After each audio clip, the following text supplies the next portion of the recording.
السلام علیکم صاحب. انشاءاللہ ایک مجلس عزائے سالانہ کہ جس میں سواری علم مبارک شہزادی سکینہ بنت الحسین اٹھائی جائے گی 19 محرم بوقت 7 بجے شام بمقام حسینی کوٹلی کوٹلہ علی جاہ کہ جسے انشاءاللہ بندائی خطاب کرے گا اور انجمن پروان شبیر گروہ کاظمی و گروہ سجادیہ سینہ زنی و ماتم کرے گی. مومنین سے شرکت کی استدعا ہے. اور چشم براہ سید مصطفیٰ علی خان خلف نواب میر محمد سعید خان مرحوم 19 محرم 7 بجے شام بمقام حسینی کوٹلی.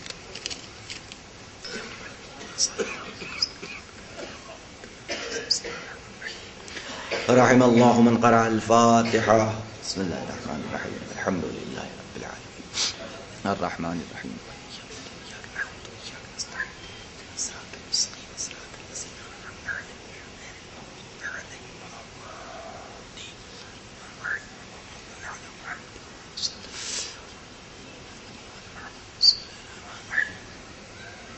اعوذ باللہ من الشیطان اللعین الرجیم لا حول ولا قوة الا باللہ العلی العظیم.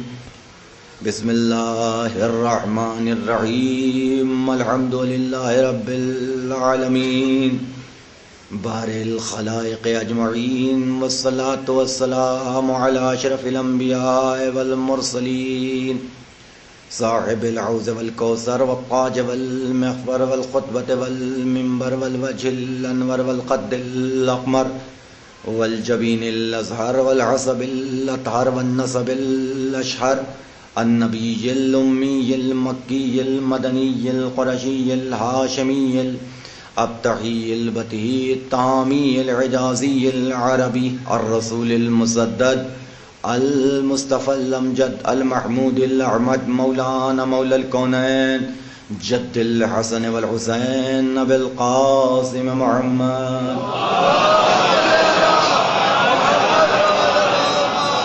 وآله الطيبين الطاهرين المعصومين الداعين الى سبيل الله بالحكمة وبالموعظة الحسنة قادة الامم اولياء النعم معدن الرحمة سیما بقیت اللہ العظم مولانا حجت ابن الحسن العسکری.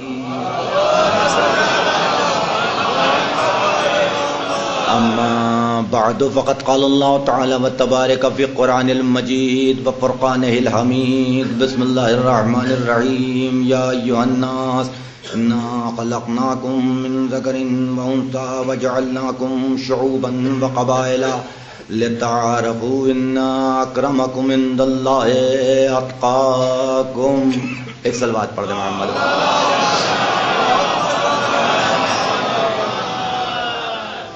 خالق ذو شرف قرآن مجید کے 49ویں سورے میں تمام انسانیت کو مورد خطاب قرار دیتے ہوئے ارشاد فرما رہا ہے کہ یا ایھا الناس، اے لوگوں، انا خلقناکم من ذکر و انثی، کہ ہم نے تمہیں پیدا کیا تو ایک صنف، ایک نوع اور ایک قسم میں قرار نہیں دیا. ذکر و انثی، تم میں سے کچھ کو مرد بنا کے پیدا کیا تو کچھ کو عورت بنا کے پیدا کیا. وجعلناکم شعوبا وقبائل، اور تمہیں مختلف الگ الگ قوموں میں، الگ الگ قبیلوں میں رکھا. ہم نے رکھا، تم نہیں گئے اپنی مرضی سے، ہم نے رکھا. وجعلناکم شعوبا وقبائل، کیوں رکھا یہ بھی قدرت بیان کر رہی ہے. لتعارفوا، فخر و مباحات کرنے کے لیے نہیں بلکہ ایک دوسرے کو پہچاننے کے لیے. توجہ رکھیے گا کہ ہم نے تمہیں پیدا کیا تو مقصد کیا تھا، مختلف قبیلوں میں رکھا تو ہدف کیا تھا. توجہ رکھیے گا. اور اب قدرت یہ بیان کر رہی ہے کہ دیکھو ہم نے جو تمہیں مختلف قوم اور قبیلے میں رکھا ہے تو مقصد فخر نہیں ہے، مباحات نہیں ہے، غرور نہیں ہے، تکبر نہیں ہے، بڑائی نہیں ہے، عجب نہیں ہے، خود نمائی نہیں ہے، بلکہ مقصد یہ ہے کہ تم ایک دوسرے کو پہچان سکو، تعارف کا وسیلہ بنے. خاندان تعارف کا وسیلہ ہے، قوم تعارف کا وسیلہ ہے، قبیلہ تعارف کا وسیلہ ہے، رشتہ داریاں تعارف کا وسیلہ، اس سے زیادہ حیثیت نہیں رکھتی. اور اب یہ بتا رہا ہے خدا کہ حیثیت کون سی شے رکھتی ہے. نا اکرمکم عند اللہ اتقاکم، ہماری نگاہ میں باکرامت تر وہی ہے کہ جو صاحب تقوی ہو. ایک صلوات پڑھ دے محمد وآل محمد.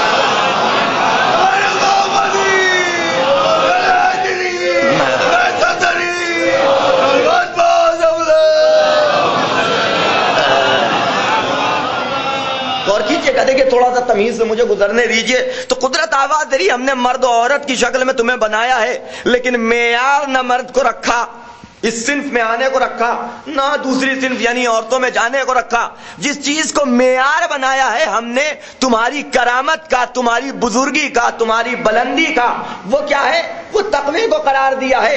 اگر کوئی با تقوی ہے تو مرد ہے تو کریم, اور اگر عورت ہے تو کریمہ, اور اگر اس کے بغیر ہے تو تم کچھ بھی ہو جاؤ, ہماری نگاہ میں تمہاری کوئی حیثیت نہیں, ہماری نگاہ میں تمہاری کوئی وقت نہیں. توجہ رکھیے گا, اسی لیے حکم ہے, عورت کے لیے حکم ہے کہ جب اپنے لیے شوہر ڈھونڈنے کے لیے جائے تو صاحب تقوی ڈھونڈے. توجہ رکھیے گا, مرد کے لیے حکم ہے کہ اپنے لیے بیوی ڈھونڈے تو خیال کرے. یہی وجہ تھی کہ اللہ نے اپنے حبیب کو جو بھیجا تو خاندان دیکھ کے بھیجا, قبیلہ دیکھ کے بھیجا. معیار بڑے خاندان کو نہیں بنایا بلکہ معیار شرافت کو بنایا گیا, نجابت کو بنایا گیا. اچھا, ستم کی بات یہ ہے, ستم کی بات یہ ہے کہ تمام جو نسب شناسان ہیں اور خاندانوں پہ بحث کرنے والے دوسری قوم کے لوگ ہیں, انہوں نے تو مستقل کتابیں لکھی ہیں, اس پہ گفتگو بھی کیا, بحثیں بھی کی ہیں, لیکن عالم اسلام میں حدیثوں کا بیان کرنے والے, قرآن کی تلاوت کرنے والے اور اسلام کے معارف کو دوسروں تک پہنچانے والوں نے ہر مسئلے میں گفتگو کی, لیکن اس مسئلے میں کم سے کم گفتگو کی ہے. توجہ رکھیے گا کہ کس خاندان کی کیا حیثیت تھی, کس خاندان کی کیا وقات تھی. توجہ رکھیے گا, نہیں بیان کیا گیا کہ کس کے شجرے کیا کیا تھے. مجھے نہیں معلوم کہ کس کے شجرے کو چھپانا مقصد تھا کہ جس کے تحت اس مسئلے پہ گفتگو نہیں کی گئی. غور کریں عزیزان گرامی, اس مسئلے پہ گفتگو نہیں کی گئی کہ کس کے شجرے کو چھپانا تھا, کس کے خاندان کے اوپر پردہ ڈالنا تھا, کہ اگر کھل جاتا, اگر پتہ چل جاتا تو شاید مسئلہ کریٹ ہو سکتا تھا. اب یہ کون بتائے کہ کون سے قبیلے کا کون سردار ایسا تھا کہ جس کی ڈھیروں ڈھیروں بیٹیاں تھیں, اور یہ بیٹیاں عرب کے الگ الگ قبیلے میں اور الگ الگ خاندانوں میں گئیں, کہیں خود سے گئیں تو کہیں پہنچائی گئیں. جہاں خود سے گئیں تو وہاں تو اختیار ہے, لیکن جہاں پہنچائی گئیں وہاں اختیار نہیں ہے, جبر ہے. اب جہاں جہاں گئی ہوں گی وہاں کا کیا عالم ہوگا کون بتائے. لیکن یہاں اللہ ایک کام یہ کرتا ہے کہ تم بیٹیاں دیتے رہو, اولاد ہم نہیں دیں گے. توجہ رکھیے گا, تم اولاد بیٹیاں دیتے رہو, جو تمہارے اختیار میں ہے تم اسے دے دو, جو ہمارے اختیار میں ہے ہم اسے روک لیں گے. توجہ رکھیے گا, تم دیتے رہو ہم نہیں دیں گے. غور کیجئے گا, یہ خواہش تھی. ایک صلوات پڑھ دے محمد و آل محمد پر.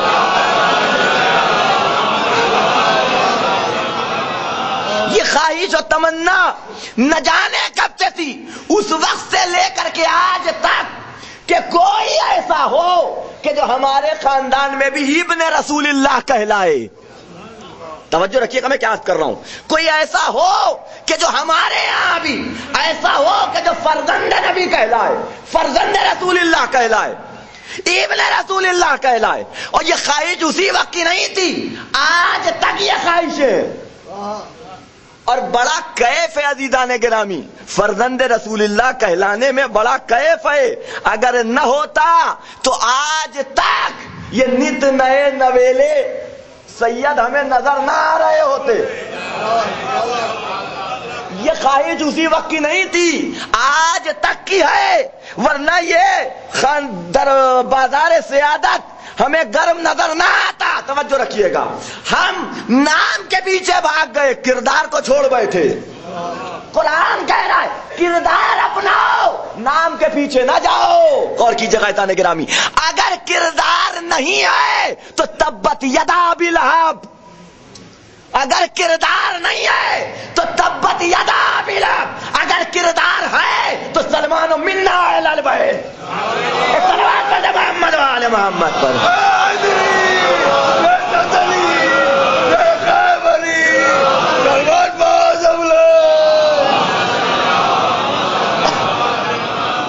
اور کریں آپ دیکھیے, بولتے رہیے, اس لیے کہ اگر آپ بولتے رہیں گے تو میں بھی بولتا رہوں گا.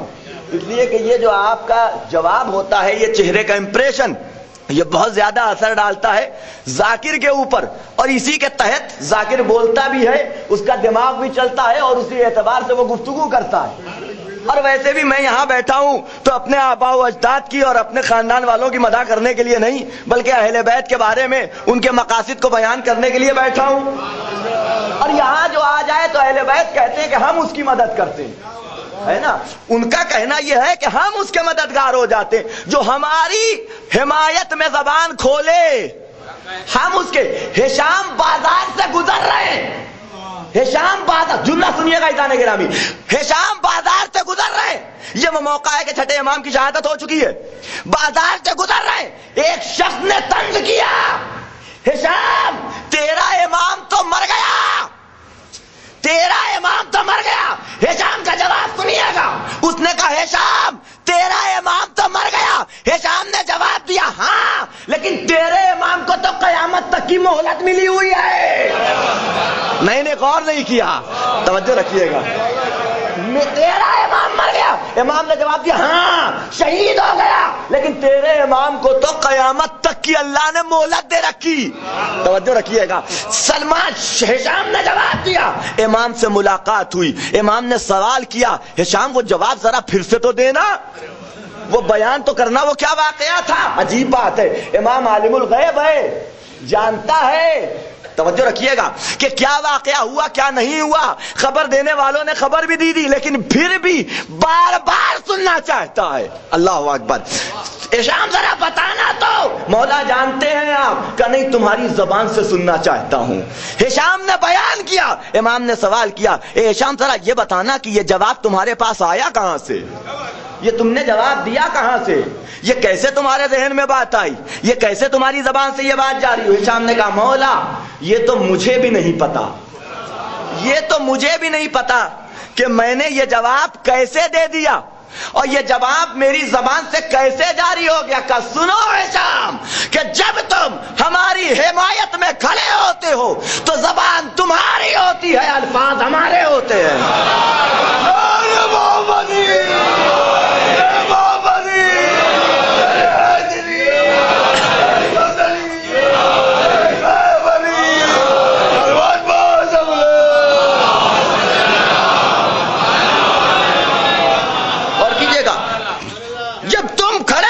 ہماری حمایت میں بولنے کے لیے تو الفاظ تمہارے نہیں ہوتے، زبان تمہاری ہوتی ہے، الفاظ ہمارے ہوتے ہیں، تمہارے ذہن سے گویا ہم بولتے ہیں۔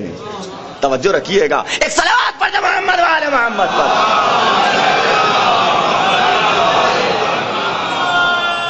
تو ضرورت اس وقت اس بات کی ہے کہ مطالعہ کیا جائے اور یہ دیکھا جائے کہ ہاشمی قدریں کیا تھیں۔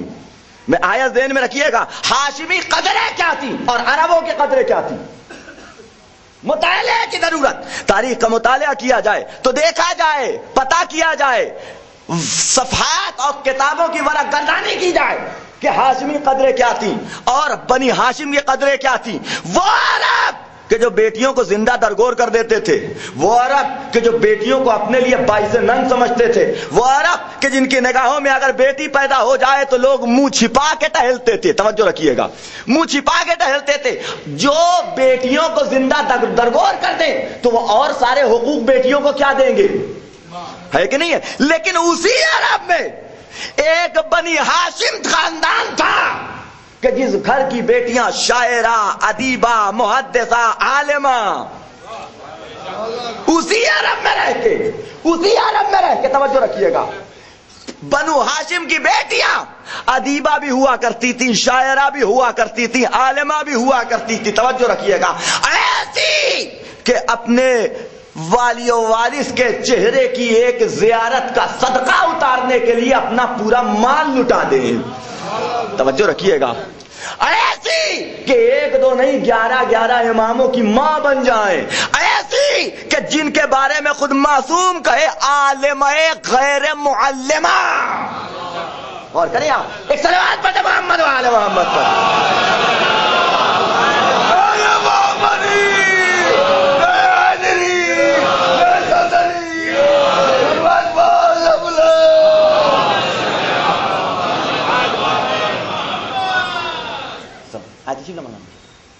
ایک صلوات پڑھ دے محمد والے ہوں ویسے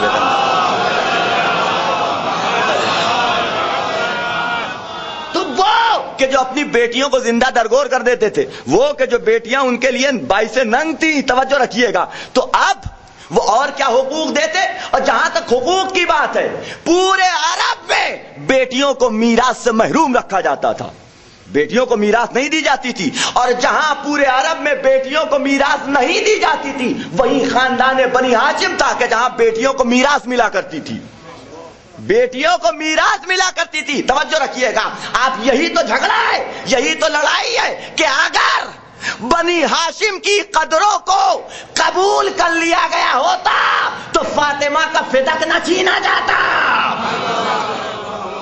توجہ رکھیے گا. تو وہ عرب کہ جو بیٹیوں کو میراث نہیں دیتے تھے، لیکن وہیں بنی ہاشم کا خاندان بیٹیوں کو میراث دی جاتی تھی. تو دو قدریں ہمیں نظر آئی، ایک عربوں کی قدریں، ایک بنی ہاشم کی قدریں. وہاں بیٹیوں کی کوئی وقت نہیں، زندہ درگور ہو رہی ہیں بیٹیاں، اور کوئی میراث نہیں مل رہی ہے. یہاں یہ ہے کہ بیٹیاں عالمہ بھی ہیں، شاعرہ بھی ہیں، محدثہ بھی ہیں، دانشور بھی ہیں، ساتھ میں بیٹیوں کو میراث بھی دی جا رہی ہے. اب اسلام آ رہا ہے، قرآن نازل ہو رہا ہے، تو اب ہمیں یہ دیکھنا ہے کہ قرآن عربوں کی قدروں کو اختیار کرتا ہے یا بنی ہاشم کی قدروں کو اختیار کرتا ہے. غور کیجئے گا عزیزان گرامی، قرآن نازل ہو رہا ہے، تو اب یہ قرآن بنی ہاشم کی قدروں کو قبول کرتا ہے یا عربوں کی قدروں کو قبول کرتا ہے. تو یاد رکھیے گا کہ میراث یہ جو بنی ہاشم میں تھا کہ میراث صرف مال کی میراث بیٹیوں کو نہیں ملتی تھی، صفات کی بھی میراث ملتی تھی، کردار کی بھی میراث ملتی تھی. توجہ رکھیے گا میں کیا کر رہا ہوں. قرآن نازل ہو رہا ہے تو یہ قرآن کس کا ساتھ دیتا ہے؟ بنی ہاشم کا ساتھ دیتا ہے. قرآن نازل ہوا، اللہ نے آیت اتاری، للنساء نصیب مما ترک الوالدان والاقربون، کہ جو تمہارے باپ، ماں باپ اور اعزاء اور اقربا چھوڑ کے چلے جائیں، اس میں عورت کا بھی حصہ ہے، اکیلے نہ کھا جانا. توجہ رکھیے گا، ہے کہ نہیں ہے؟ یہ قرآن ہے کہ نہیں ہے؟ سورہ نساء کی آیت ہے کہ للنساء نصیب، عورت کے لیے بھی حصہ ہے اس چیز میں کہ جو تم والدان والاقربون، کہ جو ماں باپ اور قریبی رشتہ دار چھوڑ کے چلے گئے، اس میں عورت کا بھی حصہ. توجہ رکھیے گا. قرآن نے اتر کر کے بنی ہاشم کا ساتھ دیا، بنی ہاشم کا ساتھ دیا. دو لفظیں عرب میں استعمال ہوتی ہیں عورت کے لیے، ایک لفظ ہے لفظ نساء کی، اور ایک لفظ ہے لفظ امرأہ کی. امرأتن، یہ دو لفظیں استعمال ہوتی ہیں، لیکن ذرا سے فرق کے ساتھ. قرآن اور حدیث میں جہاں جہاں امرأتن کی لفظ استعمال ہوئی ہے، جہاں جہاں امرأتن کی لفظ استعمال ہوئی ہے، وہاں قرآن نے بیوی کو مراد لیا. زیادہ تر مقامات پہ وہاں بیوی کو مراد لیا گیا. جہاں جہاں لفظ امرأتن کی لفظ استعمال ہوئی، یہ استعمال کس میں ہوئی؟ بیوی کے لیے. زیادہ تر مقامات کے اوپر ضرب اللہ مثلا للذین کفروا امرأۃ نوح و امرأۃ لوط. قرآن مثال پیش کر رہا ہے کافروں کے لیے، امرأۃ نوح و امرأۃ لوط، نوح کی بیوی کی اور لوط کی بیوی کی. توجہ رکھیے، قرآن کہہ رہا ہے کہ اللہ مثال پیش کر رہا ہے کافروں کے لیے. نہیں، توجہ نہیں فرمایا. اللہ مثال پیش کر رہا ہے کافروں کے لیے نوح کی بیوی کی اور لوط کی بیوی کی. عجیب بات ہے، نوح کی بیویاں اور لوط کی بیویاں کافروں کے لیے مثال. غور فرمائیے گا جانے گرامی، قرآن ہے ضرب اللہ مثلا للذین کفروا امرأۃ نوح و امرأۃ لوط. قرآن مثال پیش کر رہا ہے کافروں کے لیے، کافروں کے لیے نوح کی بیوی کی اور لوط کی بیوی کی. یہی قرآن آگے بڑھا، آگے بڑھ کے آواز دیتا ہے وَضَرَبَ اللَّهُ مَثَلًا لِلَّذِينَ آمَنُوا امرأۃ فرعون. اللہ مثال پیش کر رہا ہے صاحبان ایمان کے لیے فرعون کی بیوی کی. غور کیجئے جانے گرامی، ان دونوں آیتوں کو ساتھ میں ملا کے دیکھیے گا تو سمجھ میں آئے گا. وہاں کہہ رہا ہے کہ اللہ مثال پیش کر رہا ہے کافروں کے لیے نوح کی بیوی کی، لوط کی بیوی کی. یہاں قرآن کہہ رہا ہے اللہ مثال پیش کر رہا ہے صاحبان ایمان کے لیے فرعون کی بیوی کی. توجہ رکھیے گا، فرعون کی بیوی کی. نوح اور لوط کی بیویاں، نوح اور لوط جیسے نبی کی بیویاں کافروں کے لیے مثال. فرعون جیسے شقی کی بیوی مومنین کے لیے مثال. توجہ رکھیے گا. یعنی پہلے ہی مرحلے میں قرآن نے ایک بات صاف کر دی کہ قرآن بیویوں کے معاملے میں بیویوں کا عقیدہ دیکھتا ہے, یہ نہیں دیکھتا کہ کس کی بیوی ہے. اور کریں آپ ایک صلوات پڑھیں محمد و آل محمد.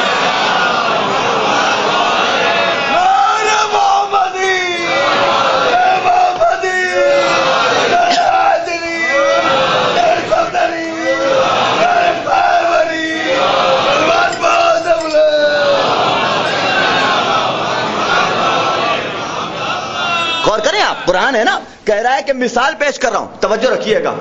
نبی کی بیویاں کافروں کے لیے مثال, فرعون کی بیوی, توجہ رکھیے گا, سوچنے والی بات ہے کہ بغیر کردار کے جب زوجیت فائدہ نہ دے تو بغیر کردار کے صحابیت کہاں سے فائدہ دے دے گی.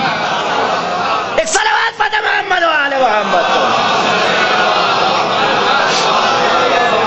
غور کریں آپ, سوچنے والی بات ہے کہ جب زوجیت ان سے زیادہ تو قرب آپ کا نہیں ہے, وہ فائدہ نہ پہنچائے.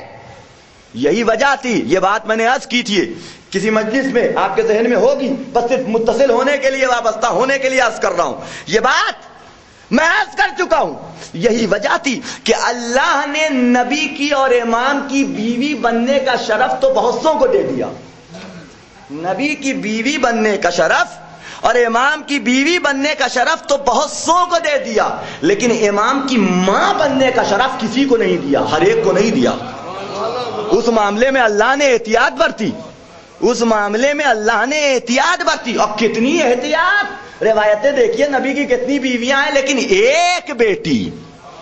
اور کیجئے گا عزیزان گرامی, ایک بیٹی. تو آپ امرأہ کی لفظ استعمال ہو رہی, کس کے لیے استعمال ہو رہی ہے, کس کے لیے استعمال ہو رہی ہے؟ بیوی کے لیے. زیادہ تر قرآن میں و حدیث میں استعمال ہوئی ہے بیوی کے لیے, لیکن نساء کی لفظ یہ ہے مطلق. نساء کی لفظ یہ مطلق ہے. ابھی میں عرض کروں گا, اس کی دلیل بھی موجود ہے. یہ ماں کے لیے بھی استعمال ہوتی ہے, بیوی کے لیے بھی استعمال ہوتی ہے, بیٹی کے لیے بھی استعمال ہو سکتی ہے, بہن کے لیے بھی استعمال, یہ مطلق ہے, کسی کے لیے بھی استعمال کیا جا سکتا ہے. توجہ رکھیے گا, نساء کی لفظ یہ مطلق ہے. توجہ رکھیے گا, وہ عرب کہ جہاں کے اوپر بیٹیوں کو زندہ درگور کیا جاتا تھا, قرآن نے اللہ نے اپنے حبیب پہ قرآن اتار کے پورا سورہ نساء اسی قرآن کی زینت بنا دیا. توجہ رکھیے گا, جہاں زندہ درگور, کیا ضرورت تھی کہ عورتوں کے لیے ایک پورا سورہ نازل ہو جائے؟ کہا نہیں, ضرورت ہے. پتا تو چلے کہ عورت کا مقام کیا ہے, پتا تو چلے کہ عورت کی عظمت کیا ہے, پتا تو چلے کہ عورت کی بلندی کیا ہے. غور کیجیے گا عزیزان گرامی, دیکھو یاد رکھنا, توجہ رکھیے گا, ماں اور باپ دونوں کے وجود سے اولاد کا وجود ہے, لیکن کردار کا وجود ماں کے کردار سے ہے.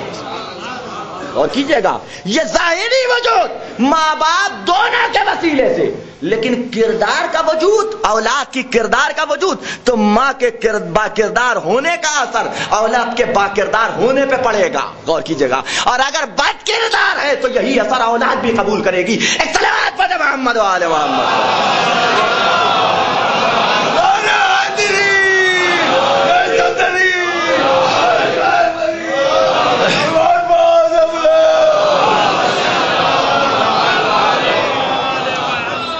توجہ فرما رہے ہیں آپ؟ تو قرآن نے یہ استعمال کیا. اچھا اب آپ ایک بار اور قرآن اٹھا کے دیکھیے گا.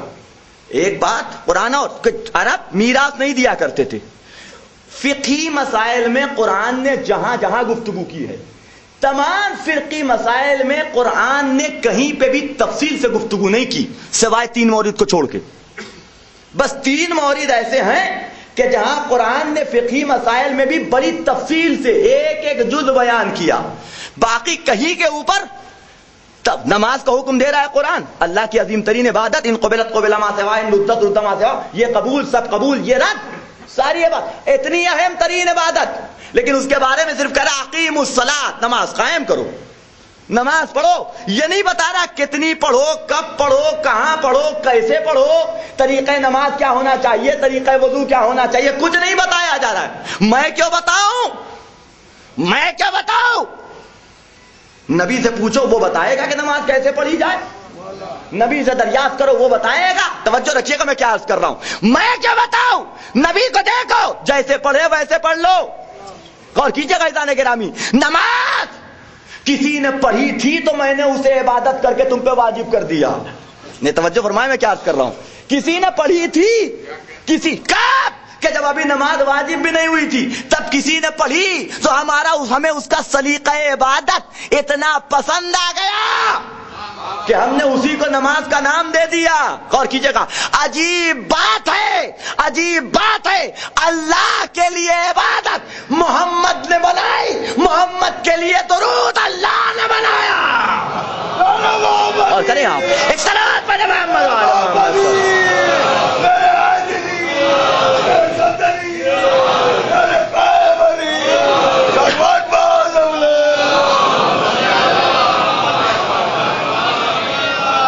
توجہ فرما رہے ہیں آپ۔ تو اب نماز کے حوالے سے اللہ گفتگو نہیں کر رہا، کوئی تفصیل ہمیں نہیں بتائی جا رہی، کتنی پڑھنی ہے، کب پڑھنی ہے، کہاں پڑھنی ہے، کیسے پڑھنی ہے، کوئی تفصیل قرآن مجید میں نماز کے حوالے سے آپ کو نہیں ملے گی۔ نبی کو دیکھو جیسے نبی پڑھ رہے ہیں، نتیجہ کیا نکلا؟ نتیجہ یہ ہوا کہ ایک دو مصلے نہیں رہے، چار چار مصلے ہو گئے۔ قرآن نے تفصیل سے گفتگو نہیں کی، غور کیجیے گا عزیزان گرامی، نتیجہ کیا نکلا؟ چار چار مصلے، چار چار الگ الگ مصلے، نماز کا طریقہ بدل گیا، الگ الگ، وضو کا طریقہ الگ الگ ہے کہ نہیں ہے؟ ہر چیز میں چینجنگ آ گئی، ہر چیز میں بدلاؤ۔ نبی نماز پڑھ رہا ہے ایک طریقے سے، ایک طریقے سے، چار طریقے سے نبی، وہ کہ جو وحدت کے لیے آیا تھا، وہ کہ جو اتحاد کا علم بردار تھا، وہ کہ جو حکم دے رہا ہے کہ نماز پڑھنی ہے تو مسجد میں جا کے پڑھو، گھر سے بہتر مسجد میں پڑھنا، وہ کہ جو یہ کہہ رہا ہے کہ اکیلے پڑھنے سے پہلے بہتر جماعت میں پڑھنا۔ غور کیجیے گا عزیزان گرامی، جماعت میں نماز پڑھو۔ آپ غور کریں عزیزان، قصر ہے تمہاری نماز، جماعت میں کھڑے ہوئے 2 رکعت کے بعد تمہاری نماز ختم ہو گئی، کہ جماعت میں بیٹھے نہ رہو، کھڑے ہو جاؤ، جماعت کی ہمراہی کرو، 2 رکعت قضائے عمری پڑھو۔ لیکن جماعت کی ہمراہی تمہاری رہنی چاہیے۔ آپ غور کیجیے گا، وہ اتحاد کا مرکز بن کے آیا تھا، چار چار طریقے سے نماز پڑھ لے گا، چار چار طریقے سے نماز پڑھ لے گا۔ اس نے تو نماز ایک ہی طریقے سے پڑھی، ایک ہی طریقے سے پڑھی، لیکن بغض و عداوت و دشمنی نے چار چار طریقے بنا دیے، الگ الگ طریقے سے نماز آ گئی۔ کسی نے ہاتھ ناف پہ باندھا، کسی نے تھوڑا سا اوپر باندھ لیا، کسی نے تھوڑا سا اور اوپر باندھا۔ خدا کا شکر ادا کیجئے، خدا کا شکر ادا کیجئے کہ یہ بندھا ہوا ہاتھ اوپر کی طرف آیا۔ ایک صلوات پڑھ محمد و آل محمد پر۔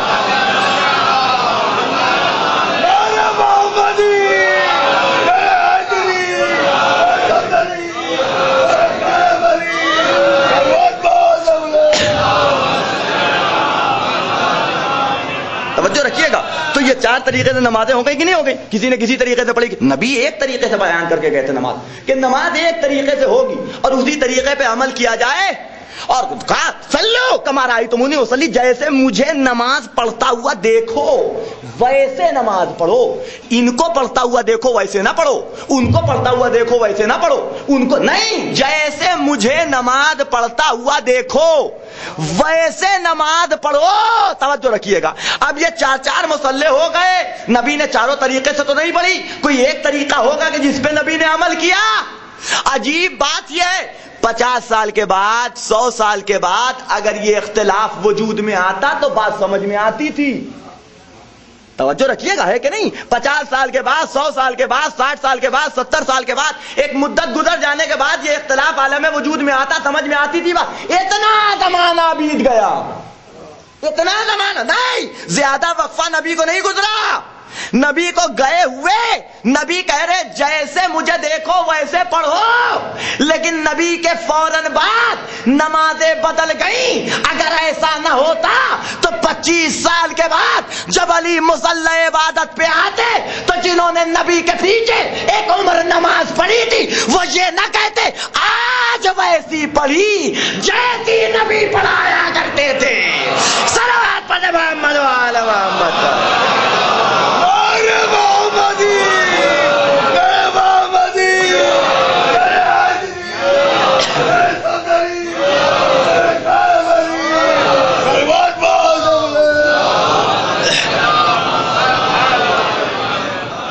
توجہ فرما رہے ہیں آپ، ہے کہ نہیں ہے؟ تو یہ نماز، نبی کہہ رہے ہیں کہ جیسے مجھے پڑھتا ہوا دیکھو، مجھے پڑھتا ہوا دیکھو، توجہ رکھیے گا۔ تو نبی جیسے پڑھتے ہیں ویسے نماز پڑھی جائے گی، نبی سے ہٹ کے نہیں۔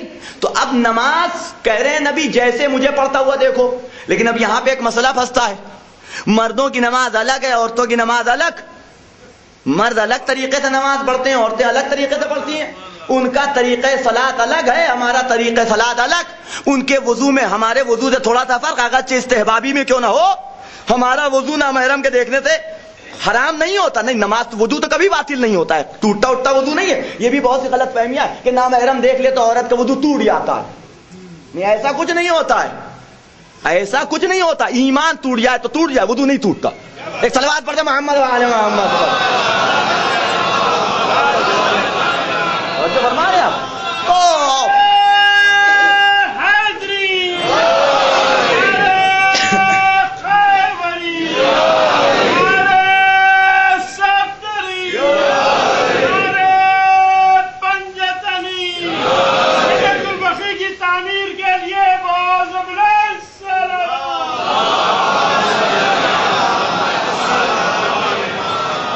فرمانے آپ، تو اب وہ وضو ٹوٹتا تو ہے نہیں، نامحرم نے دیکھ لیا، معلوم بیچاری عورت دوسری پھر سے وضو کر رہی ہے، کچھ چیزیں رائج ہو جاتی ہیں، اور ہم لوگ ماشاءاللہ سے اتنے قوی ہیں اپنے معاملے میں کہ پوچھنے کی بھی زحمت گوارا نہیں کرتے، دریافت کرنے کی بھی زحمت کون کرے؟ یہی تھا، یہی ہے۔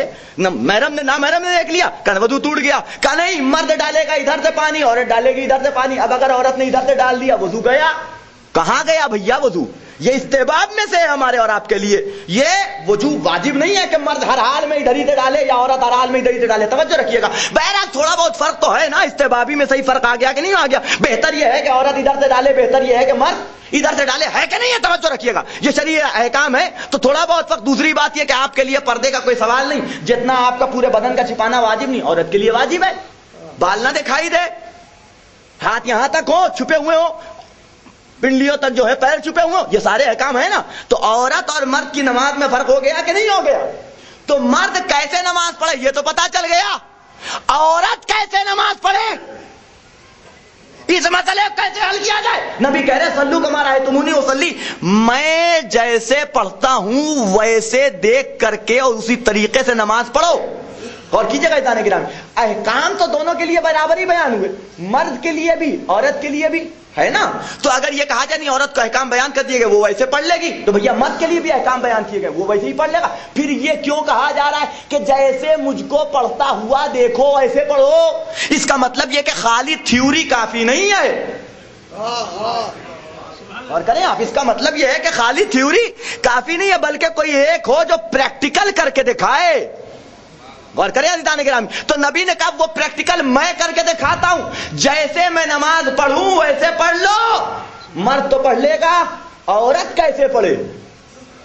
توجہ رکھیے گا، عورت کیسے نبی کو دیکھ کے نماز پڑھے؟ اس کی نماز میں اور مردوں کی نماز میں تو فرق ہے۔ تو اب کون بتائے کہ وہ بتائے گا کہ جس کا اطلاق مجھے پہ ہو سکے، توجہ رکھیے گا، وہ بتائے گا کہ جس کا اطلاق مجھے، جیسے مجھے نماز پڑھتا ہوا دیکھو، تو اب وہ بتائے گا کہ جس کا اطلاق مجھے پہ ہو سکے، کسی ایسے ویسے کو پیش نہ کر دیجئے گا، اس لیے کہ وہ رشتے کہ جو ٹوٹ جائیں ان پہ مجھے کا اطلاق نہیں ہو سکتا۔ توجہ رکھیے میں کیا عرض کر رہا ہوں، وہ رشتے کہ جو ٹوٹ جائیں ان پہ مجھے کا اطلاق نہیں ہو سکتا۔ کون بتائے؟ اسی لیے نبی نے آواز دی تھی فاطمہ تو بضعۃ منی۔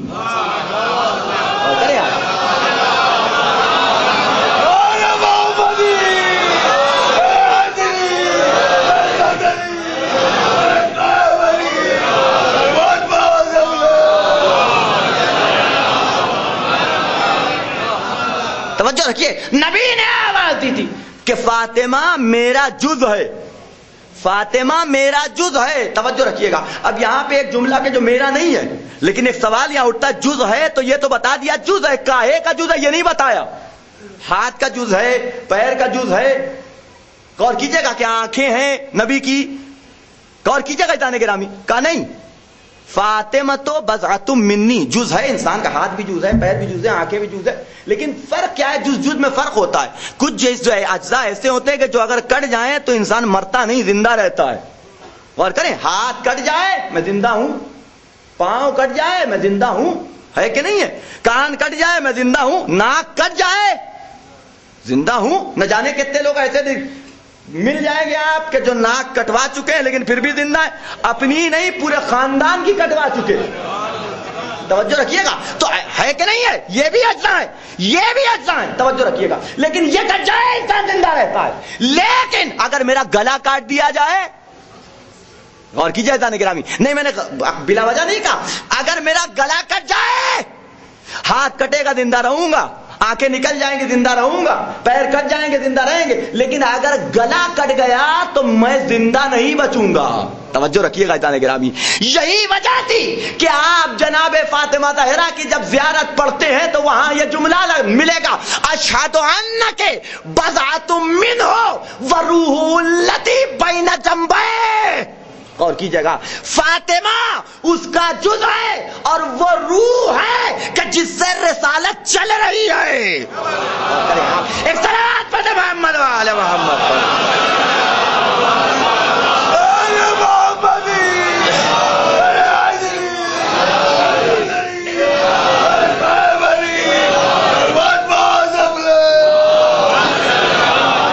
توجہ رکھیے گا.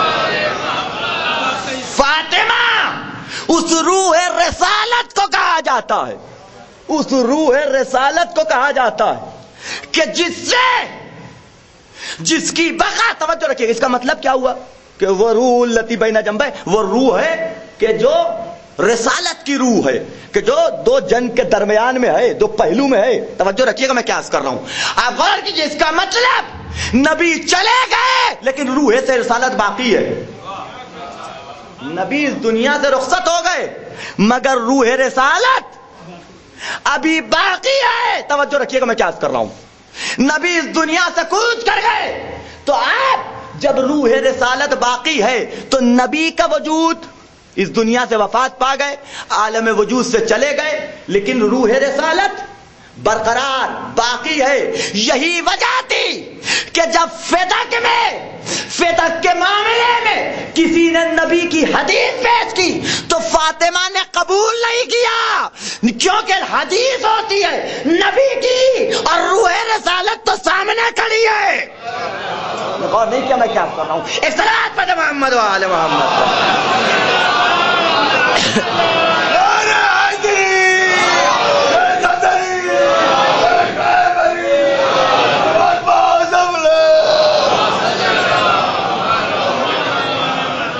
غور کر رہے ہیں آپ کہ حدیث پیش کی گئی فتق کے معاملے میں تو فاطمہ نے قبول نہیں کیا نبی کی حدیث. کیوں؟ لیکن حدیث نبی کی ہوتی ہے، رسول کی ہوتی ہے، اور روح رسالت تو سامنے کھڑی ہوئی ہے. توجہ فرمائیے گا. قبول نہیں کیا، بیوی نے ٹھکرا دیا کہ یہ نبی کی حدیث نہیں ہے، قبول نہیں کیا گیا. توجہ رکھیے گا. اور یہی معاملات نہیں ہے، بہت سے معاملات ہیں. درود کے معاملے میں آ جائیے، وہاں کہا جاتا ہے کہ نبی کی اطرت شروع ہوتی ہے حسن و حسین سے. نبی کی اطرت شروع ہوتی ہے حسن و حسین سے. یہ فاطمہ کہاں سے داخل ہو گئی؟ علی ابن ابی طالب کہاں سے داخل ہو گئے؟ ہے نا، یا ایھا النبی، بسم اللہ الرحمن الرحیم، ان اللہ و ملائکتہ یصلون علی النبی.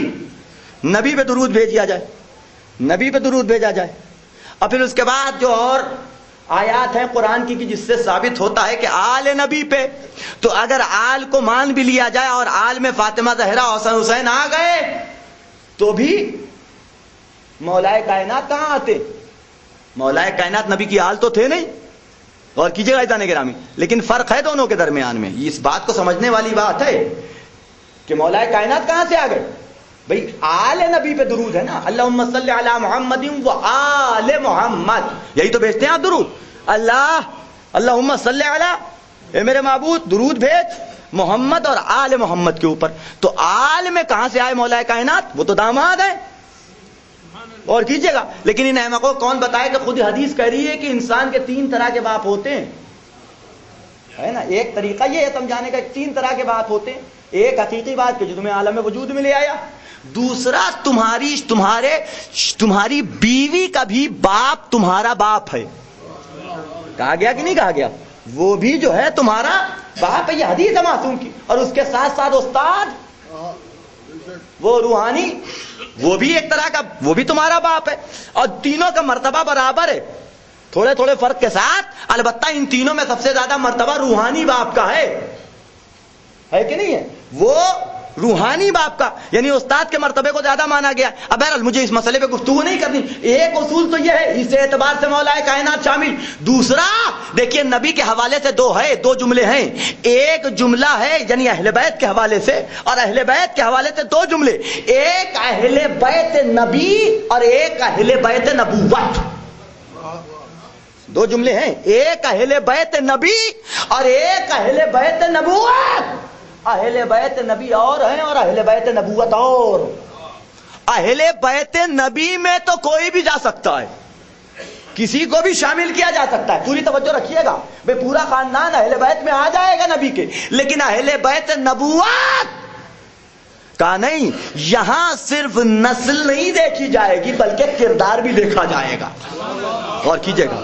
السلام علیکہ یا اہل بیت النبوہ. اہل بیت نبی نہیں اہل بیت نبوہ. السلام علیکہ یا اہل بیت النبوہ ومعدن الرسالہ ہم فاطمۃ ابوہا وبالہا وبنوہا. غور کریں. صلاۃ محمد وعلی محمد.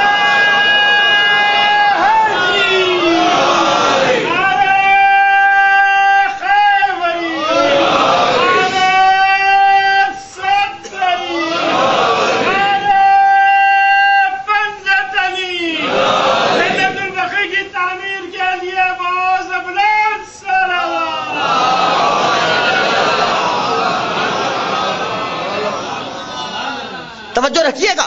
یہ ہے کہ نہیں زیارت جامعات جملہ بھی ہے. اس کے علاوہ حدیث قصہ کا دوسرا ٹکڑا میں نے آپ کی خدمت میں عرض کیا کہ وہاں کا کہیں کہا جاتا ہے اہل بیت نبی کہیں کہا جاتا ہے اہل بیت نبوت. نبی کے رشتہ دار کو اہل بیت نبی کہتے ہیں. فاطمہ کے رشتہ دار کو اہل بیت نبوت کہا جاتا ہے. اور کریں آپ ایک صلوات پڑھ محمد وعلی محمد.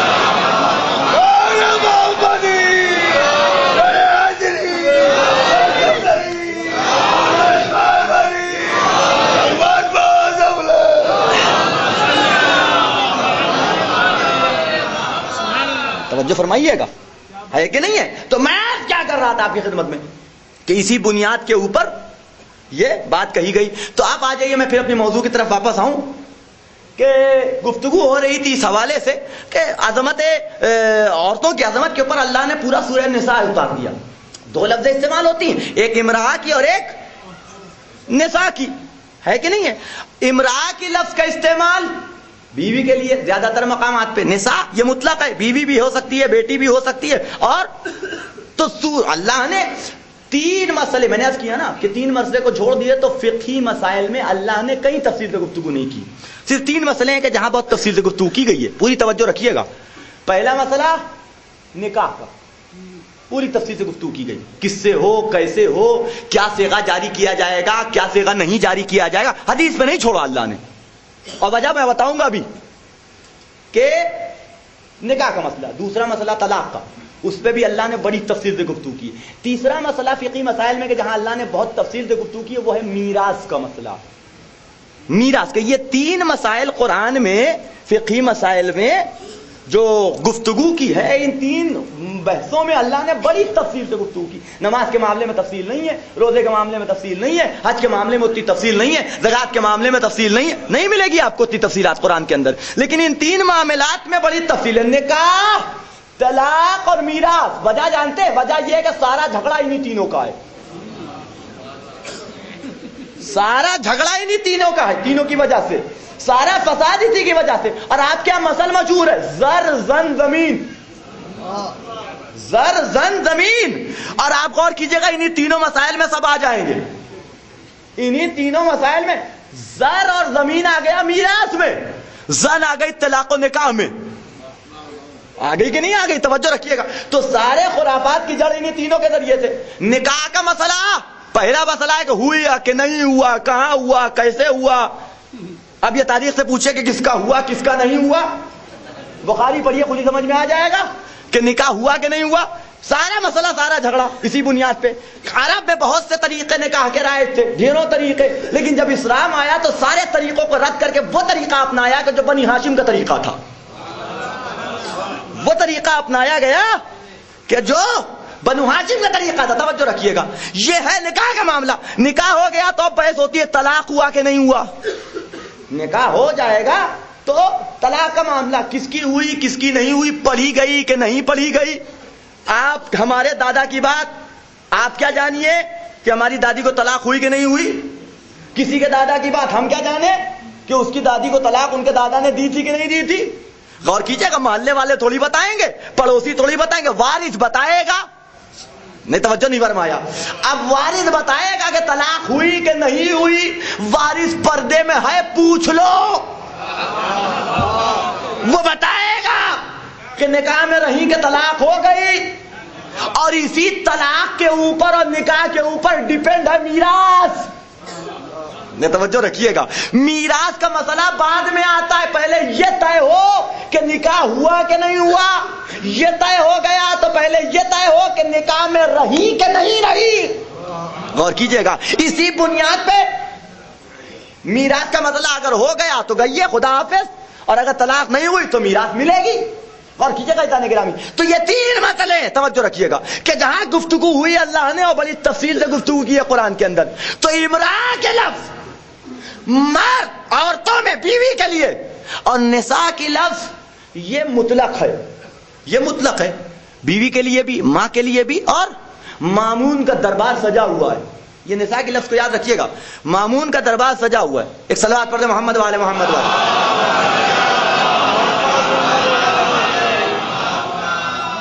امام رضا علیہ الصلوۃ والسلام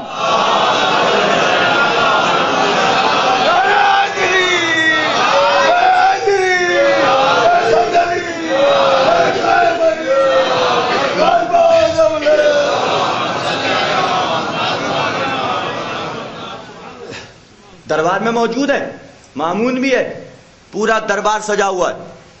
کہ دفتن بحث ہو گئی, کسی نے آیت پڑھ دی فقل تعالوا ندعو ابنانا وابناکم ونسانا ونساکم وانفسنا وانفسکم. آیت پڑھی گئی, مامون تر سے مخاطب ہوا. میں اس سے پہلے بھی کہہ چکا ہوں کہ تمام درباریوں میں, تمام بادشاہوں میں آپ صدر اسلام سے لے لیجئے, دو کو نکال دیجئے خالی, ایک مولا کائنات ایک امام حسن, ان دو کو ہٹا دیجئے.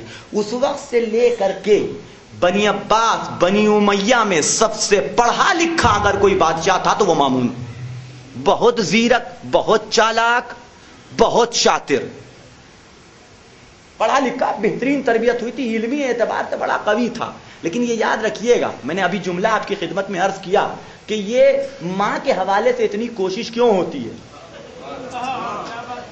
کہ ماں بہتر سے بہتر ہو. علم انسان کو ہدایت کم دیتا ہے, ماں کی شرافت انسان کو راہ راست زیادہ دکھاتی ہے. اور کی جگہ عالم تھا, وہ لکھا ہے, آپ سوچئے تاریخ اٹھا کے پڑھیے امام رضا اسلام کے حوالے کہ تمام اہل سنت کے علماء کو دعوت دیتا تھا. ایک دو نہیں, ڈھیروں علماء کو دعوت دیتا تھا, اور خود مسند پہ بیٹھا تھا, اور ایک کو امان نامہ لکھ کے دیا جاتا تھا کہ اگر کہ تمہاری جان مال محفوظ ہے, ہم سے ڈرنے کی ضرورت نہیں ہے, تم سب کے سب ان کے وکیل, میں علی ابن ابی طالب کا وکیل, ثابت کرو, میں ثابت کرتا ہوں کہ علی پہلے خلیفہ ہیں, تم ثابت کر کے دکھاؤ. بحث کرتا تھا اور ایک ایک کو ہراتا تھا. یہ ہے تاریخ کے اندر, اس کے مناظرات موجود ہیں, آپ اٹھا کے دیکھیے گا, مامون کے کیے ہوئے مناظرات موجود ہے. اور اس کا یہ جملہ تھا کہ جب فضل ابن سہیل نے اس سے پوچھا اور یہ بحث نکلی مولا کائنات کے حوالے سے, تو اس کا یہ جملہ, خدا کی قسم اگر حکومت کی لالچ نہ ہوتی تو میں علی کی طرف سے, علی کے حوالے سے جنگ کر رہا ہوتا. اور کیجئے کون ہے مامون, اتنا شاطر انسان کہ فضل ابن سہیل. اب یہ تو تاریخ کی باتیں آ گئی, یہ بات تو میں عرض کر رہا ہوں کہ اس نے کس طریقے سے اور کیسے کیسے حکومت حاصل کی ہے. آپ یہ تاریخ کے صفحات کے اوپر دیکھ سکتے ہیں, یہاں تک کہ امام کے حوالے سے بھی اس نے سیاست نہیں چھوڑی. بلایا گیا امام رضا کو کہ مولا آپ کا حق ہے, لے لیجئے, یہ خلافت آپ کا حق ہے. پورے مجمع عام میں مجمع عام میں سجا کے پبلک کی، یہ اسے کہا جاتا ہے سیاست. ایسے ہی تو آج کے زمانے میں لیڈرز جو ہیں اسی طریقے سے پبلک کا اعتماد جیتنے کے لیے یہی سب تو کرتے ہیں. غور کیجیے گا، پوری پبلک کے درمیان میں مسجد میں کھڑا ہو کے کہہ رہا ہے آپ کا حق ہے فرزند رسول. بنی امیہ کالا لباس پہنتے تھے، بنی اہل بیت کے ہاں، اور بنی ہاشم جو ہے ہرا لباس پہن. پہلا کام کہ لباس بدلوا دیا کہ اب ہمارا لباس بھی کالا نہیں رہے گا بلکہ ہرا. ہر ایک کے لیے شرط ہے کہ جو دربار میں آئے ہرا لباس پہن کے آئے فرزند رسول کے احترام میں. آپ غور کیجئے کون نہ دھوکہ کھا جائے گا. اور ہم آپ تو بڑی تیز دھوکہ کھاتے ہیں. ہم اور آپ دیکھیے بہت پتے کی بات کہنے جا رہا ہوں، بڑے پتے کی بات کہنے جا رہا ہوں، ہے کہ نہیں ہے؟ اب آپ بتائیے اتنا کوئی احترام کر دے، امام کا خلافت دینے کو تیار، لباس بدلوا دیا، سکے جو اس زمانے میں ڈالے گئے وہ امام کی مہر اور امام کے اس کے نام کے ساتھ، اتنا جو کچھ کہے آپ کیا کہیں گے کتنا بڑا مخلص ہے. دیکھیے تاریخ پتہ اس لیے آپ نہیں کہیں گے. اگر نہ پتہ ہوتی تو میں آپ سے پوچھتا پھر، اور اس کی تو ثبوت دے دوں. ممبر کے اوپر کسی کو بھی بیٹھا دیتے، رام چرن حضرت علی کی مداح ممبر سے کر رہے ہیں. کھا گئے دھوکہ. آپ غور کیجئے، خاموش کیوں ہیں؟ ہے کہ نہیں؟ سوال ہے کہ نہیں ہے؟ فلاں صاحب کیا بہترین مولا کائنات کی مداح کرتا ہے. ارے مداح کرتا ہے تو پہلا خلیفہ مان کیوں نہیں لیتا؟ مداح کر رہا ہے. کھا گئے کہ نہیں کھا گئے دھوکہ؟ کتنے دھوکے کھاتے ہیں ہم اور آپ دن بھر میں. توجہ رکھیے گا. اب چونکہ دل محبت اہل بیت سے مالا مال ہے، لیکن یہ یاد رکھیے گا کہ محبت اہل بیت انسان کو عقل مند بناتی ہے، بے وقوف نہیں بناتی.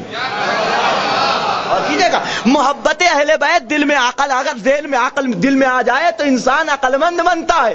زیرکی آتی ہے، اسے ہر آدمی پٹی پڑھا کے جا نہیں سکتا، اتنی آسانی سے کوئی بیوقوف نہیں بنا سکتا. اور اگر بیوقوف بن رہے ہیں تو اس کا مطلب یہ کہ دل کو ٹٹولیے، کہیں کوئی خانہ خالی رہ گیا ہے. ایک صلوات پڑھیں محمد وعلى محمد.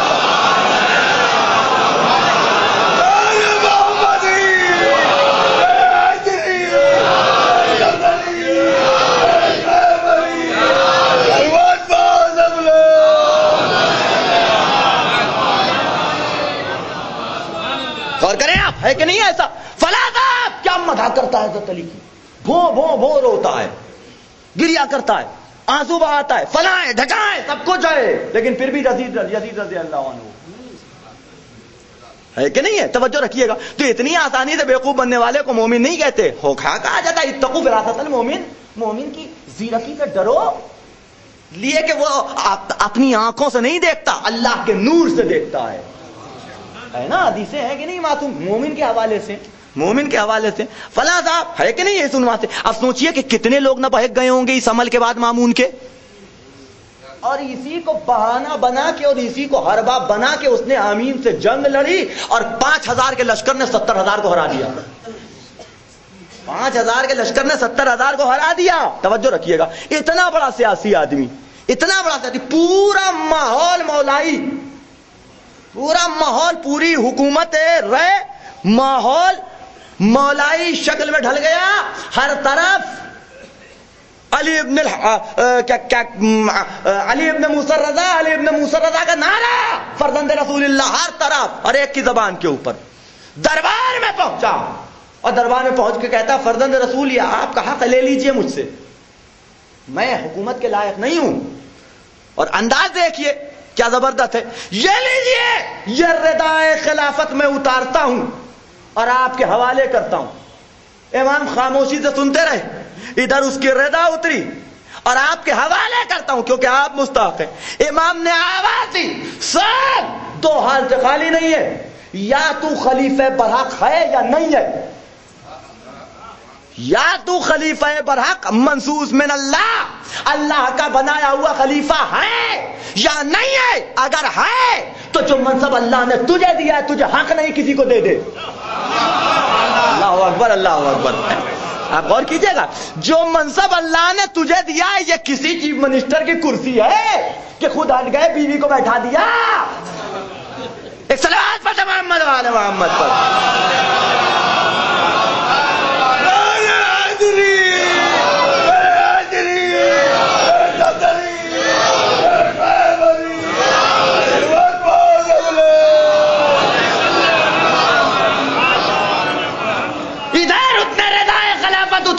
امام نے آواز دیا دو حالت خالی نہیں، یا تو اس کا حقدار، یعنی اللہ نے تجھے دیا ہے تو حقدار ہے، تو جو منصب اللہ تجھے عطا کر رہا تجھے حق نہیں کہ تو اپنی مرضی سے کسی کے حوالے کر دے، کسی کے حوالے۔ اور اگر تیرا حق نہیں تھا، غصب کر کے بیٹھا ہے، تو جو چیز تیری ہو نا وہ کسی کو دے کیسے سکتا ہے؟ ایک طرح محمد والے محمد غور کریں آپ۔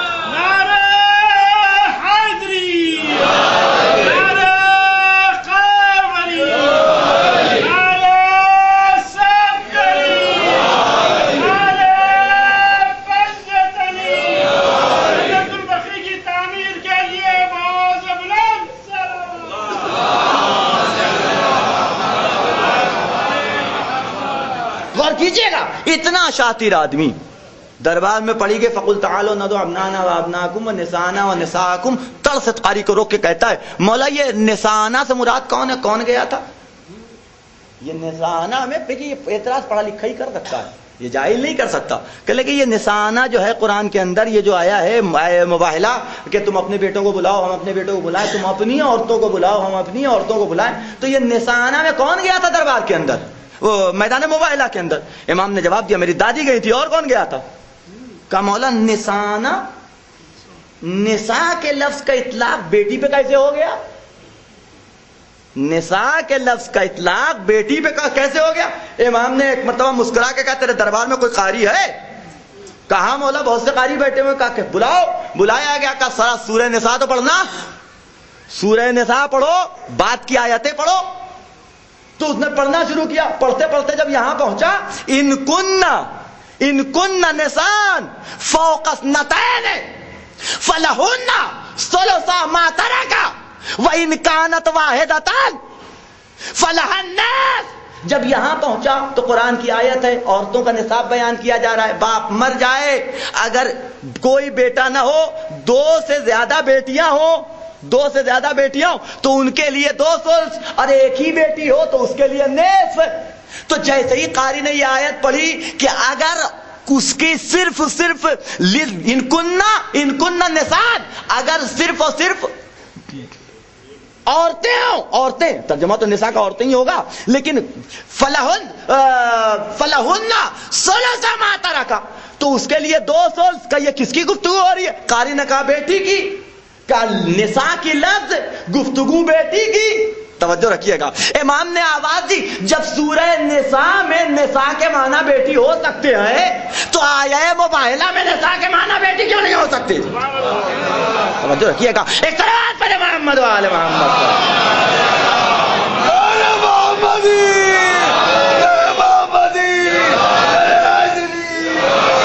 اسے واپس لے لیا گیا۔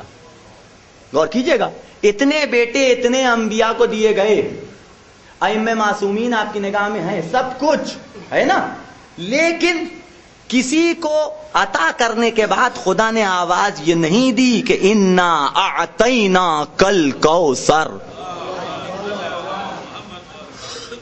اور کریں آپ، نبی کو دیا جا رہا ہے اس حوالے سے کہ ہم نے آپ کو بیٹی عطا کی، ہم نے آپ کو خیر کثیر عطا کیا ہے۔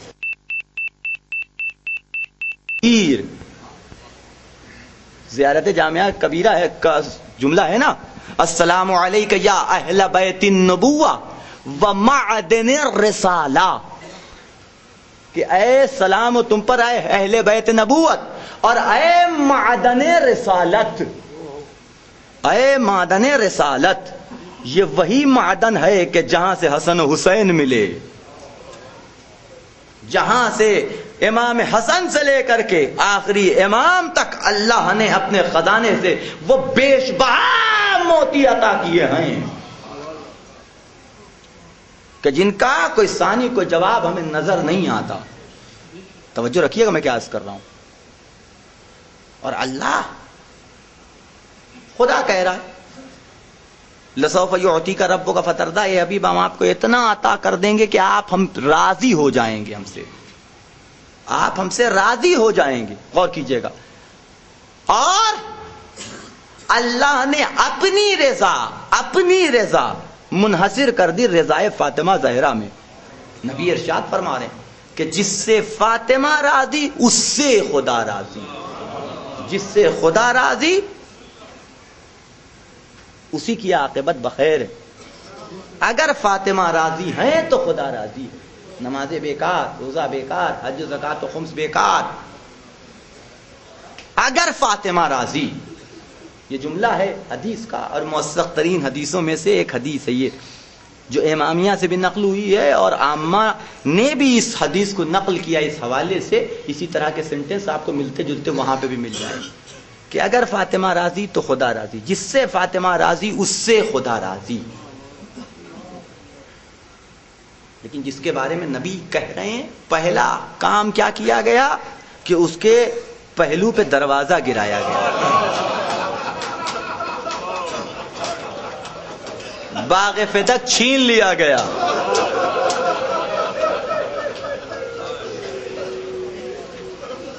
یہ ابتدا تھی کہ جس کی انتہا کا نام ہے کرب و بلا۔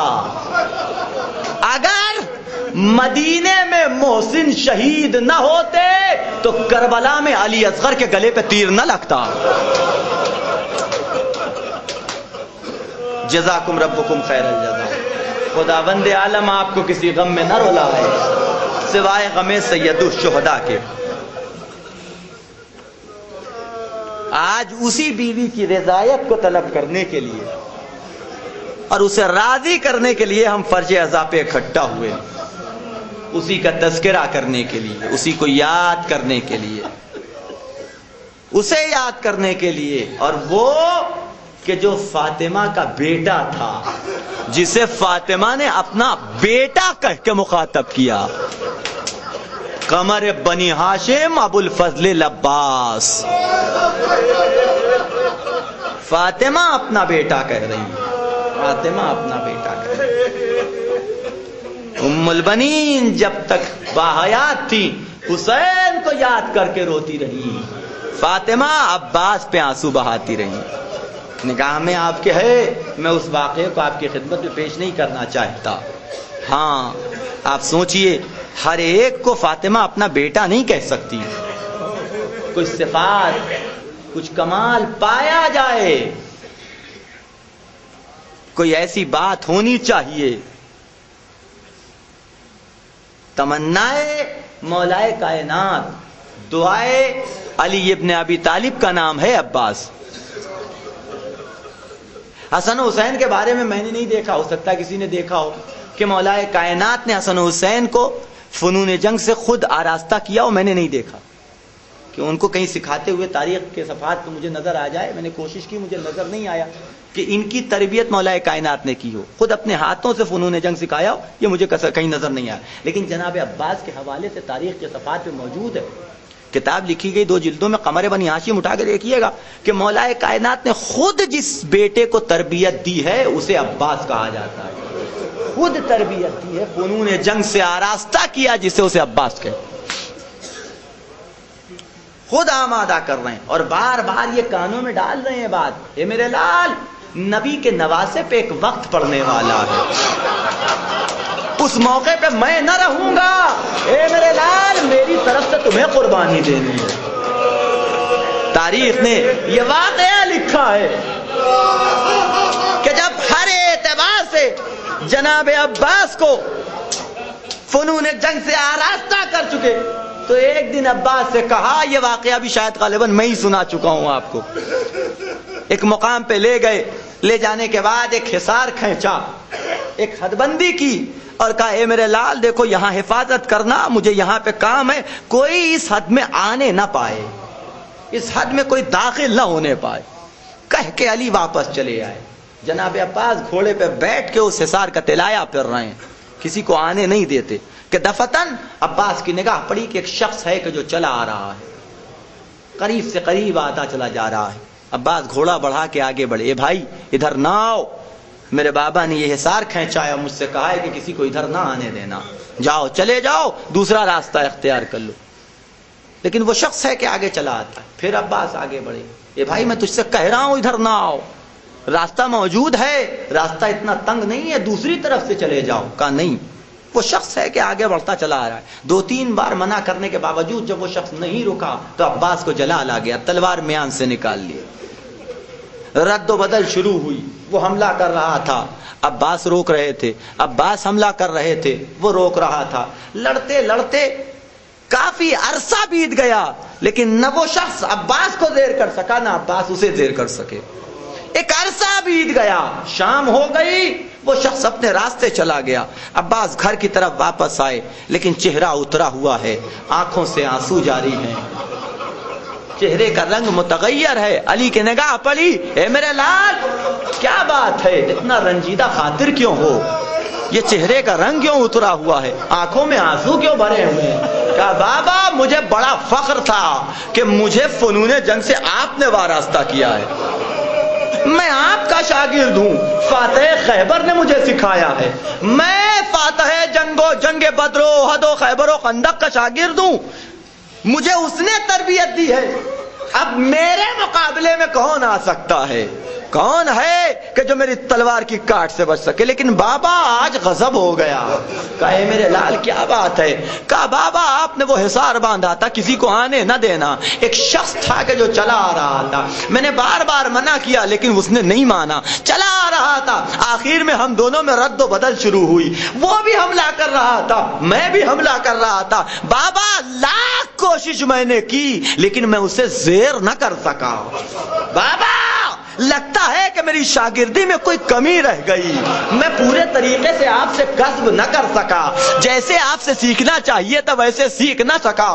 علی نے اپنے لال کو کلیجے سے لگایا, اے میرے لال جانتے ہو وہ کون تھا؟ کہا بابا نہیں, کہا تمہارا باپ علی مرتضیٰ تھا.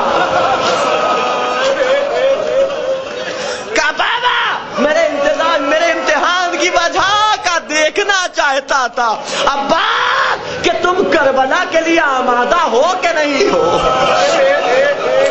اللہ اکبر, اللہ اکبر, جزاکم ربکم خیر الجزا. خدا بند عالم آپ کو کسی غم میں نہ رولائے سوائے غم سید الشہداء کے.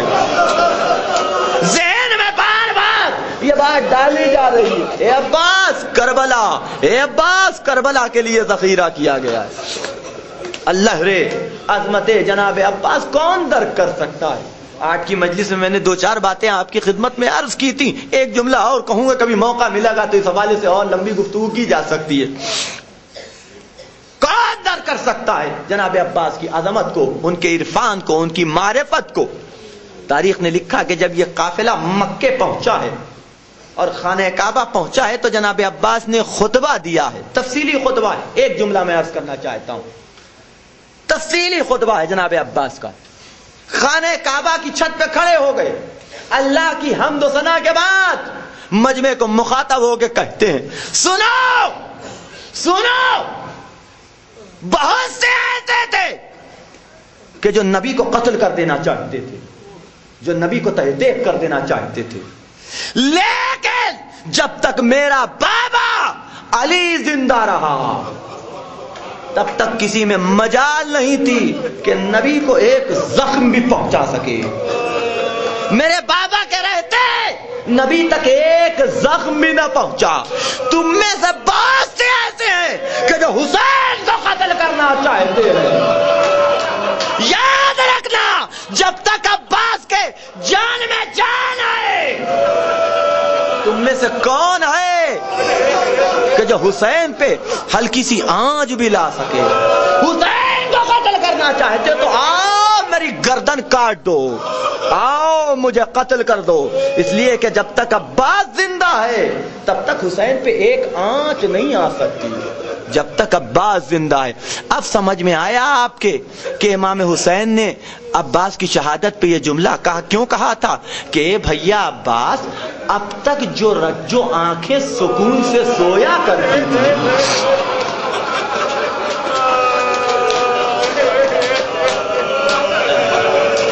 وہ جاگا کریں گی, جو جاگا کرے تھی, جو جاگا کرتی تھی وہ اب سکون سے سویا کرے گی. اللہ اکبر, اللہ اکبر. ڈھارس کا نام ہے عباس, حسین کی ڈھارس, زینب کی ڈھارس, بیویوں کی ڈھارس, سکینہ کی ڈھارس، میرا چچا زندہ ہے، میرا چچا زندہ ہے، میرا بھائی موجود ہے۔ ایک ایک شخص اسی حوالے سے مطمئن تھا۔ کربلا پہنچے ہیں، آپ تاریخ کے صفحات پہ پڑھ لیجئے، لیکن آپ اندازہ نہیں کر سکتے جناب عباس کی کیفیت کا۔ خیمے لگا دیے گئے، اپنے ہاتھوں سے عباس نے خیموں کی میخیں ٹھوکی ہیں، اپنے ہاتھوں سے خیمے لگائیں، اپنے ہاتھوں سے۔ لیکن جب شمر کا لشکر آیا اور یہ خبر آئی کہ حسین کے خیمے ہٹا لیے جائیں، سب سے پہلے جس نے قبضے پہ ہاتھ ڈالا ام البنین کا لال عباس ہے۔ کس میں مجال ہے کہ جو حسین کے خیمے ہٹا دے؟ کس میں مجال ہے کہ جو حسین کے خیمے کی طرف آنکھ اٹھا کے دیکھ لے؟ توجہ رکھیے گا، حسین کی نگاہ بھائی کے چہرے پہ پڑی۔ اب اپنے بھائی کو روکے تو کیسے روکیں، منع کریں تو کیسے منع کریں؟ عباس اس وقت جلال کے عالم میں ہے، آئے گردن جھکا کے بہن کے خیمے میں، اے بہن اگر بھیا عباس کو روک سکتی ہو تو روک لو۔ اے فضہ میرے بھائی کو جا کے سلام کہنا۔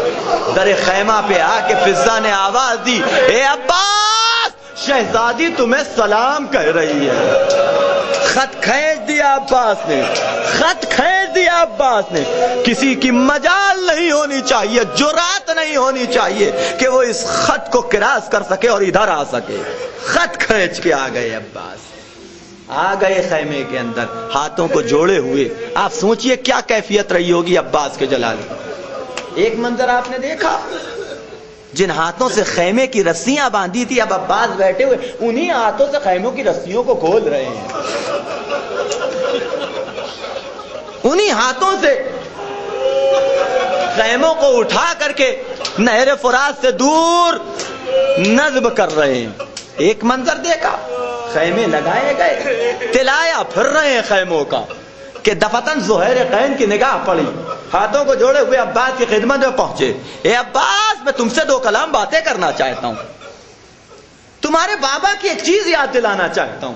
عباس نے پلٹ کے دیکھا، اے زہیر دیکھ نہیں رہے ہو فوجیں آمادہ ہیں حملہ کرنے کے لیے، دیکھو تیر برس رہے ہیں، یہ کوئی بات ہے کرنے کی؟ یہ وقت ہے کوئی بات کرنے کا؟ لیکن تم نے میرے بابا کا نام لیا تو سنے بغیر بھی نہیں جا سکتا۔ کہو زہیر کیا کہنا چاہتے ہو، کیا کہنا چاہتے ہو؟ مخاطب ہو گئے عباس تو زہیر نے کہا، اے عباس آپ کو یاد ہے کہ آپ کے بابا نے آپ کی والدہ کے ساتھ کیوں شادی کی تھی؟ کیا وجہ تھی؟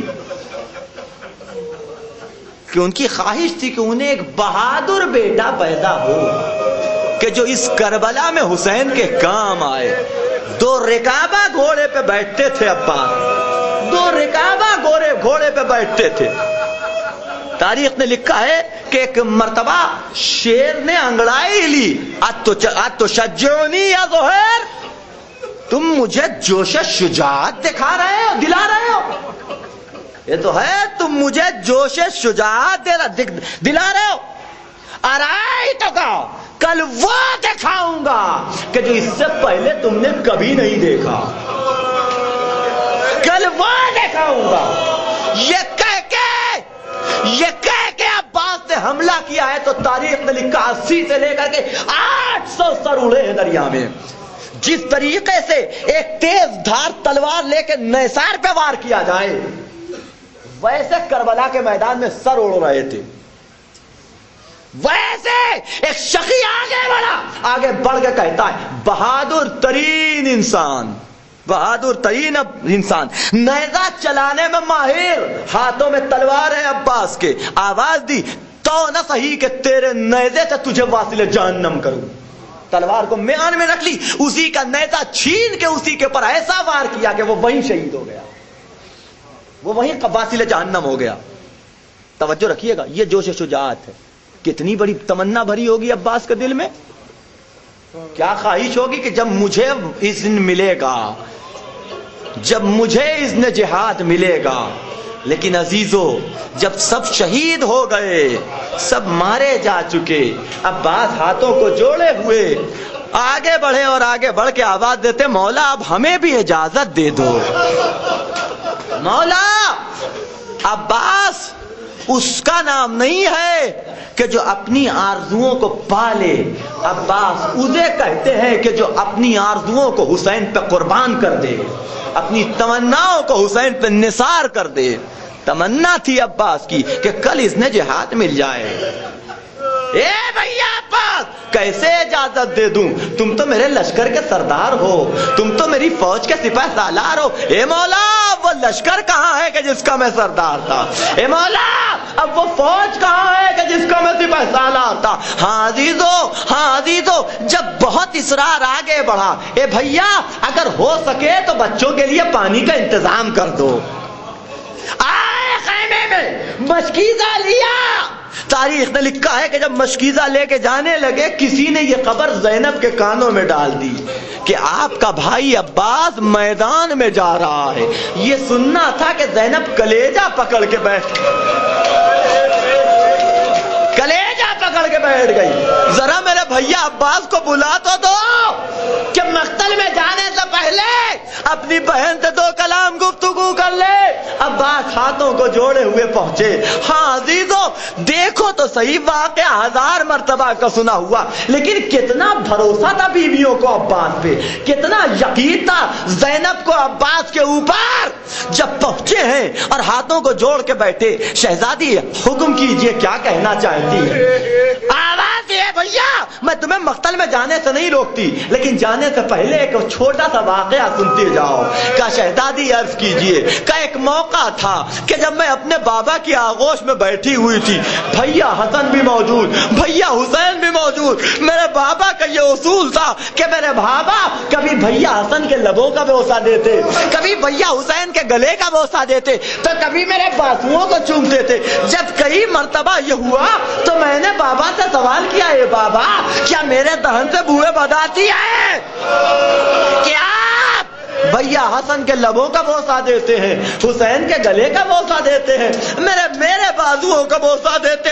حسین نے علی نے آواز دی, اے زینب جو میری نگاہیں دیکھ رہی ہیں وہ تمہاری نگاہیں نہیں دیکھ رہی.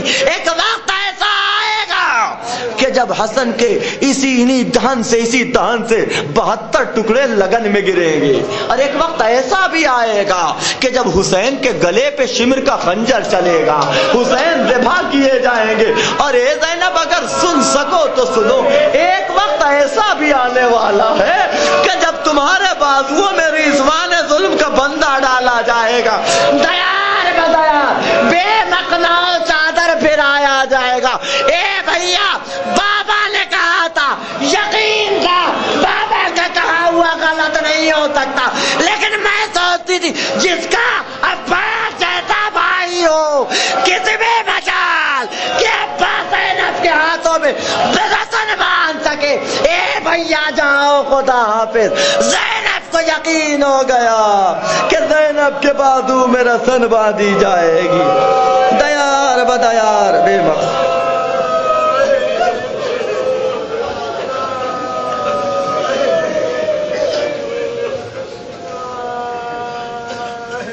انا للہ و انا الیہ راجعون.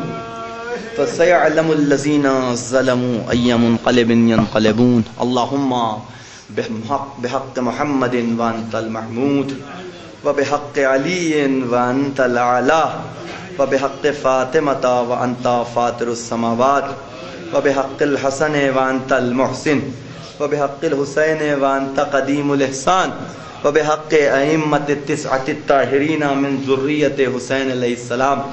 ربنا تقبل منا انك انت السميع العليم. ربنا آتنا في الدنيا حسنة وفي الآخرة حسنة وقنا عذاب النار. حضرات ایک مرتبہ سورہ فاتحہ اور 3 مرتبہ سورہ اخلاص کی تلاوت فرما کر میر محمد سعید خان صاحب مرحوم کی روح کو اور ان کی اہلیہ محترمہ کی روح کو ہدیہ فرما دیں. بسم اللہ الرحمن الرحیم. مالک یوم الدین.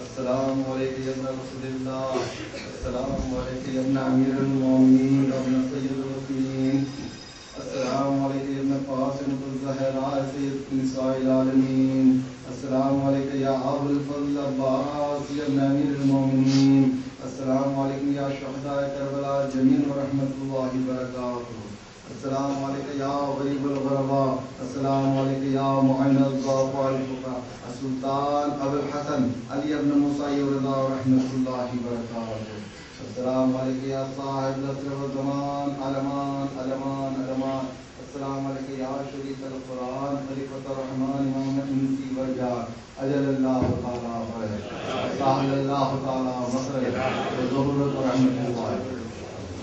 مومنین آپ سے گزارش ہے تقریر کا اہتمام کیا گیا، آپ لوگ اور آپ لوگوں کا شکریہ، ہم کی بہاؤں کی طرف سے سید مہدی علی خان، سید عباس علی خان، سید مصطفیٰ علی خان، آپ لوگوں کا شکریہ ادا کرتے ہیں۔